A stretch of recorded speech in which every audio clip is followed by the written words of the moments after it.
Happy Monday.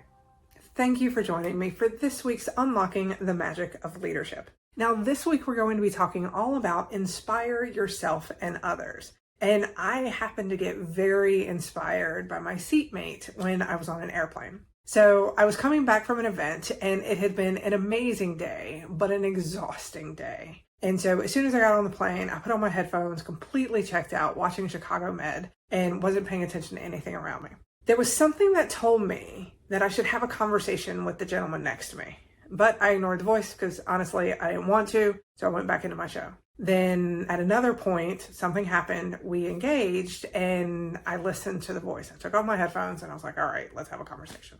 And I found somebody that was just as passionate about leadership as I am. And y'all, when I say we spent the next hour and a half completely geeking out on leadership, it was amazing. Now, at this point, normally I would share who the individual is, but he specifically asked me not to. So I am not going to share his name, but rest assured, he will see the video. Now, while we were having the conversation, he shared something that he keeps up on his dry erase board, and I immediately wrote it down because I knew this was something that we needed to hear. So what he wrote down was that lack of clarity leads to frustration, frustration leads to resentment, and resentment leads to turnover. In the individuals that I coach and in the trainings that I do and in the keynotes that I have, one thing is consistently coming up as a top concern for leaders, and that's turnover. How can we stop turnover? And we've talked about a lot of different areas in turnover that we can focus on, like people don't want to be in toxic relationships with their employers anymore, and how can we find better balance and flexibility? But this right here, what he shared with me, was perfect because it reminds us that sometimes it's not as complicated as we're making it. Instead, get back to the basics. And this is the basics. When we're sharing our expectations, how clear are you?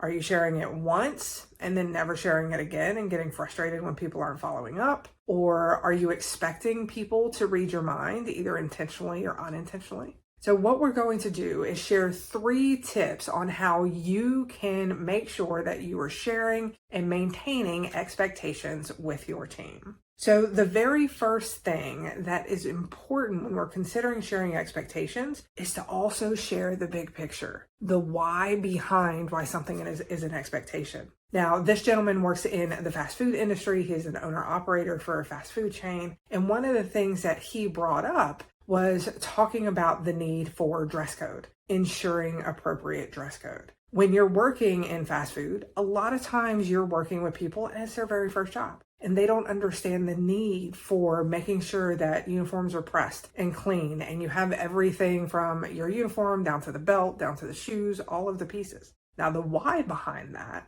is if you go into a fast food restaurant and everybody looks sloppy, you're going to assume that the kitchen is sloppy too, right? So connecting it to the big picture, explaining the why behind why this is an expectation. Now, the next piece is to repeat yourself. And then repeat yourself, and then repeat yourself, and then make sure that it's posted somewhere, make sure you're having conversations about it, make sure you're bringing it up in meetings, especially if you're shifting back to the way something has been or you're implementing something new.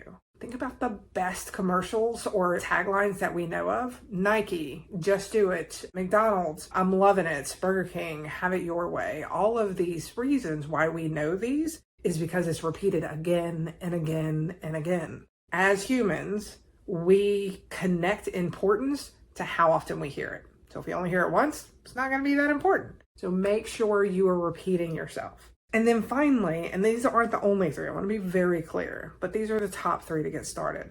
Finally, the third is to provide ongoing feedback. When you see the expectations being met, say something. When you see the expectations not being met, say something. Don't wait, especially if they're not being met. Don't wait and see it again and again and again, because every time you do that, you're going to get frustrated. And if you're not saying anything about it, it's going to end up exploding into something much bigger than it needs to be. So when you're sharing these expectations, make sure that you're also creating a culture of ongoing feedback. If you have a dress code and somebody comes in and it's just a slight violation, you can still give a nod and say, hey, I noticed that we're not wearing a belt today. Just want to make sure you remember it's part of the expectations. Please make sure you wear your belt tomorrow. Short, simple, to the point, sweet, let it go. Then if it doesn't happen again, it is a deliberate violation. So then the conversation changes. Now, if you're wanting to dive in on how do you actually have these difficult conversations, make sure and join me next week. We're going to be sharing my absolute favorite tool on when you have shared expectations and those expectations are continually not being met. What can you do about it to start either seeing results or knowing when it's time to take the next step in the disciplinary process? All right. Thank you so much for joining me for this week's Unlocking the Magic of Leadership. I hope you have an absolutely amazing week, and a big shout out to the gentleman that was sitting next to me on the plane. You know who you are. All right, I will see y'all next week, and don't forget, as always, you got this. Have a good one.